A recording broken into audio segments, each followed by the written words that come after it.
Bonjour chers élèves. Aujourd'hui, notre leçon porte sur la culture littéraire. Nous allons précisément parler de l'histoire littéraire du XVIIe et XVIIIe siècle français. Donc, nous savons que la littérature française est l'une des plus réputées au monde.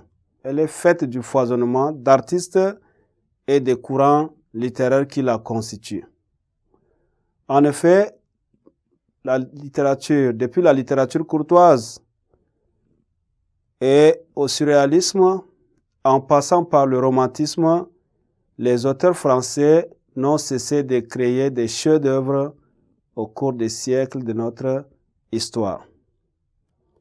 Ainsi, le XVIIe siècle est une période qui marque une véritable tournant littéraire en France, car il suit le tournant politique.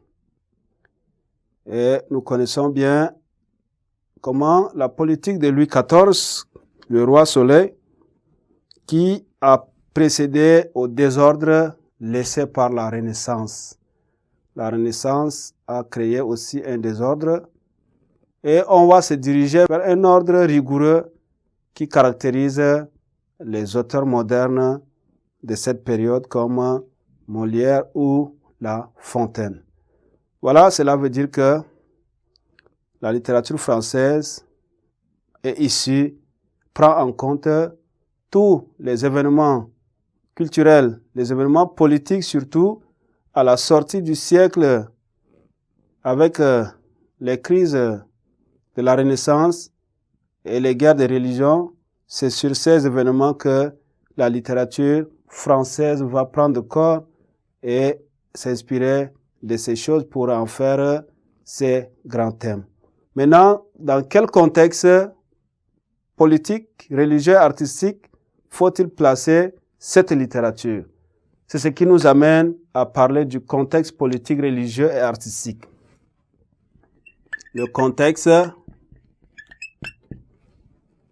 politique,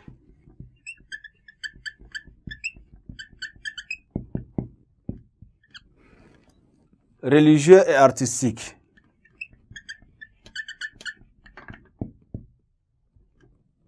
Le contexte politique, religieux et artistique.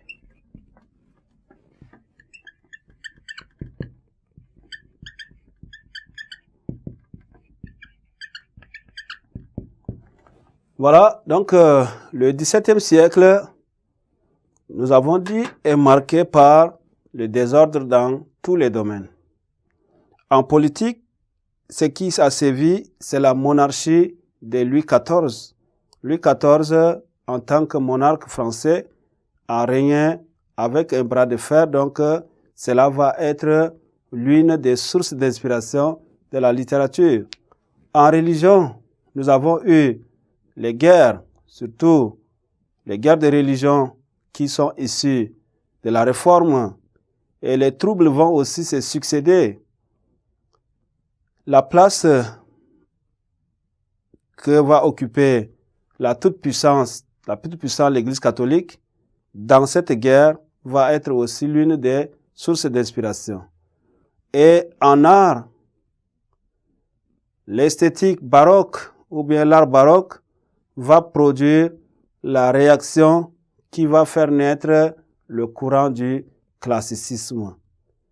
La Bruyère, dans les caractères, va procéder à la critique sociale. Et Fénelon aussi va procéder à la mise en garde à travers ses écrits. Donc nous rencontrons finalement au XVIIe siècle les différents courants, les courants principaux qui sont nés de ces siècles, c'est le baroque. Le baroque, c'est le goût pour le changement et la métaphore, parce que le constat de l'instabilité est réel. Ces courants qui aiment le déguisement, qui aiment le jeu et du jeu de miroir. Voilà ce qui est du contexte littéraire et politique, religieux, artistique qui ont été comme le creuset de la littérature du XVIIe siècle. Merci pour m'avoir suivi. Je vous retrouve prochainement pour d'autres aspects. Merci, au revoir.